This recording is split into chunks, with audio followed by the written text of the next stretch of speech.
I'm your guest, your host, Abu Usama al-Dhahabi, and we're dealing with the issue of the haram and the halal in Islam. Our brother Ahmed, he has a question that he wants to present, inshallah, so we'll deal with the question before we get on to the last 2 points. I actually had a comment before the question that I called a saying of a companion of the Prophet ﷺ. He said the Prophet ﷺ forbid us about something that we thought it's beneficial for us, but the order of the Prophet ﷺ is more beneficial. So that pertains what you were saying before about that haram is harmful and filthy. My question is, some people think that they can get rid of what's haram by selling it. For example, my grandma, she had pictures of that she hangs on the wall, pictures of things that has a spirit. So I told her, you know, grandma, this is haram, we can't have it on the wall. She said, all right, we can sell it. So what is the ruling pertaining to that? May Allah bless you, Akhi, for your comment, first of all, because that is true. We may see something that has some benefit in it in our small minds, but what the Prophet brought and said is more beneficial. And also, may Allah bless you for taking care of your grandmother and fulfilling your rights of teaching her and giving her advice. As it relates to selling what is haram, in the religion of Islam, it's not permissible. It's not permissible because of a number of reasons, very quickly. The first reason is that we mentioned the point. Things are haram because they're filthy and because they bring harm to people. So how are you going to take something and give it to someone else, give him something something was going to be harmful to him, something that's going to be dirty and filthy and is going to harm him? We've been ordered and commanded in the religion of Islam to cooperate with each other on righteousness and on fearing Allah. And we've been prohibited from cooperating with each other by helping each other to do oppression and to do sins. Also, it's not permissible in our religion to do this because Prophet Muhammad told us, sallallahu alaihi wasallam, if Allah makes something haram, He makes selling that particular thing haram. And this is one of the terrible manifestations that we see from our Muslim brothers who come to America, who come to Europe. They leave their countries looking for a better life. So they go to these countries where the people are non-Muslims and they open up stores. And when you go to the non-Muslim countries, the haram is the norm. At least in the Muslim countries, there's a lot of haram going on, but still, it's not necessarily the norm. People are trying to deal with only the halal. When our brothers come to our countries, we find them being the ones, and they're foremost, uppermost, in selling khinzir, in selling khamr. They're the ones who are selling intoxicants. We're in the community, like myself, in the middle of the African American community with all of the social ills and social problems that my people have. We're in our community calling the people to Al-Islam, to that religion which will give them life. As Allah gave us life, brought us to the religion, helped us to know the difference between right and wrong. So on one hand, we're trying to call people to Islam. On the other hand, the Muslims are cooperating with evil and they're selling the same people intoxicants and poisons. Even worse than that, now, with the new generation Muslims, they're even selling drugs now. So it's not permissible. And the Prophet ﷺ cursed some of the people who went before our nation. He cursed them because why? Allah made certain things haram upon them, impermissible upon them. So what did they do? They didn't use it for themselves, but they sold it to other people. And this can be found in the Bible, where the people from the children of Israel, Bani Israel, they, in so many verses of the Old Testament, where it was said, you cannot eat this particular thing, but you can sell it to the Gentile, to the non-Hebrew individual. You cannot sell the Israelite, you cannot sell the Israelite a house that has a problem, and you know it has a problem, but you can sell it to the individual who is a Gentile. This is not our religion. And that was mentioned in the Quran, that the people during the time of Rasulullah sallallahu alaihi wasallam, they used to say, we do not have any responsibility towards the ones who are illiterate, the ummiyin. We don't have to have any responsibility to them. Muhammad and his people, we're not from them. So if we sell them what is not permissible, we sell them what is harmful, it's okay. This is not the religion of Al-Islam. The Muslim has to be upright and he has to be fair and just, whether he's dealing with Muslims or whether he's dealing with non-Muslims. Nick, you have a question? No. How about you, sir? Good question, yeah. Usually we cannot control our thoughts. So, for example, I'm sitting here and I'm thinking about something. I'm analyzing something in my mind. And I cannot change it easily. So is there any sin which can be done by thinking? Is there any haram thoughts? Again, this particular point that Nick is bringing to the table is connected to the issue of love that we mentioned from an angle of the person not having the ability sometimes to control who he loves and who he doesn't love. Rasulullah loved Aisha more than everyone else. Does that mean he was oppressive, that he didn't love the other people from his family members, his wives, on the same level as Aisha? That's something that he can't control. There's a weak hadith. It's not authentic. But it proves this point that when he used to divide his time, he would say, "Oh Allah, this is my division according to what I control. Her day is Monday, her day is Tuesday, her day is Wednesday, her day is Friday. But don't hold me accountable for that thing that I can't control," meaning I can't control the fact that I love this individual more. That's not an authentic hadith, but the concept is true.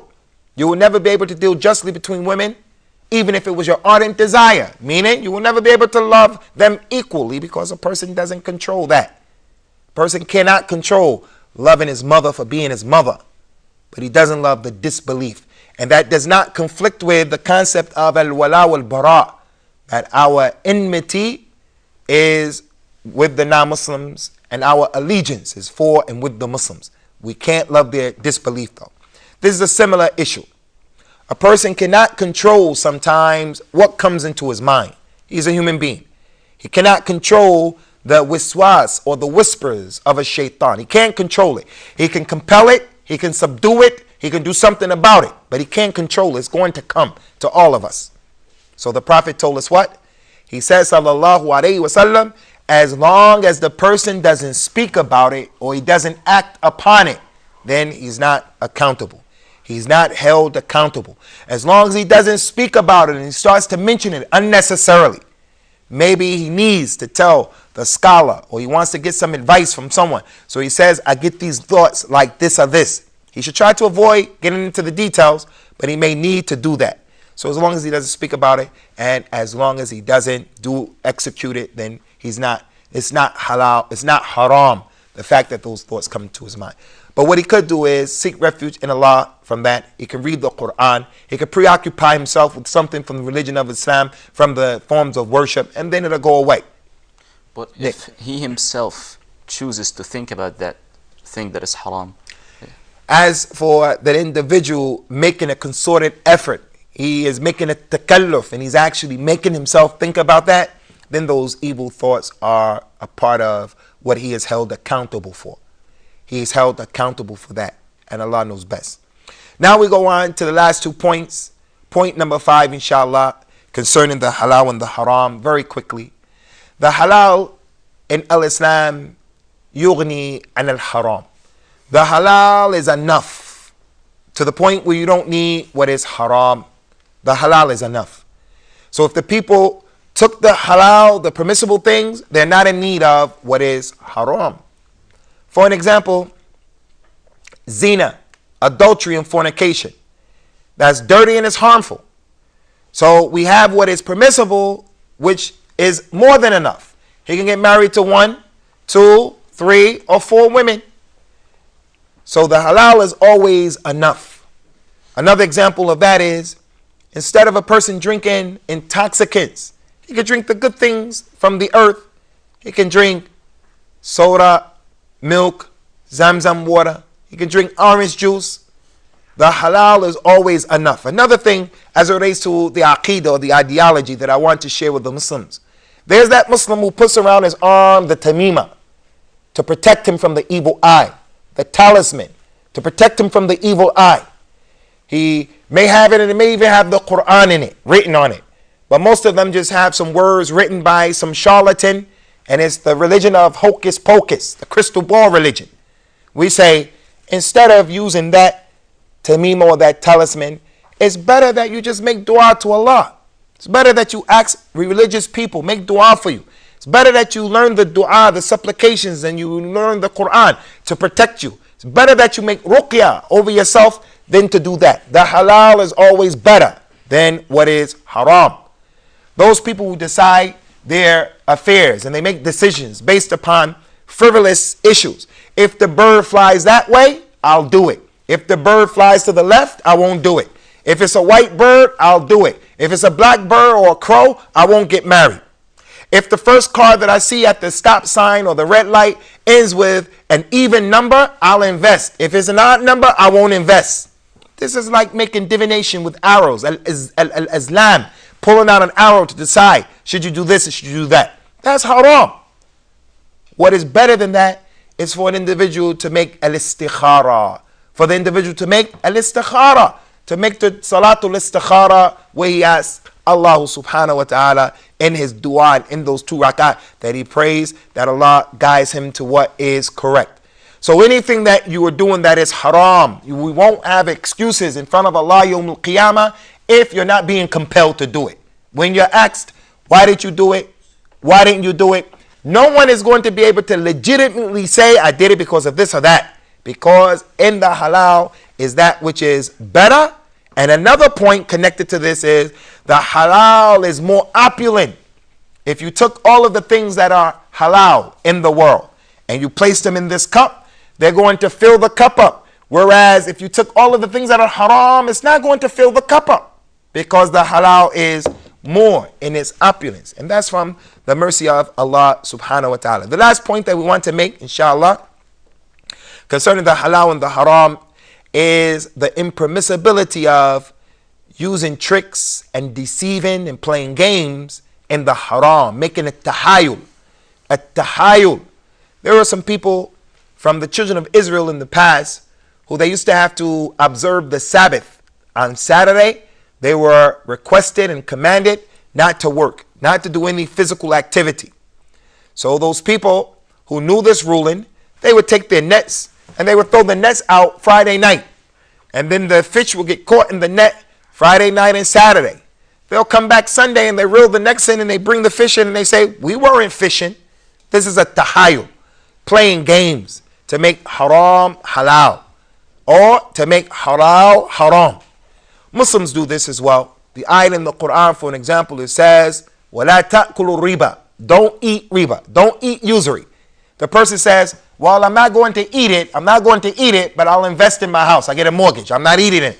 This is playing a game with the religion of Al-Islam. It's playing games. We're going to bring this episode to a close now concerning the halal and the haram in Al-Islam. And we've completed this series, inshallah. And we hope to see you in the new and upcoming series concerning Islam 101, in which we're dealing with discussing some of the basic and fundamental principles in the religion of Al-Islam. May Allah give everyone guidance and light. We hope to see you in the future episodes, inshallah. Wassalamu alaikum wa rahmatullahi wa barakatuh.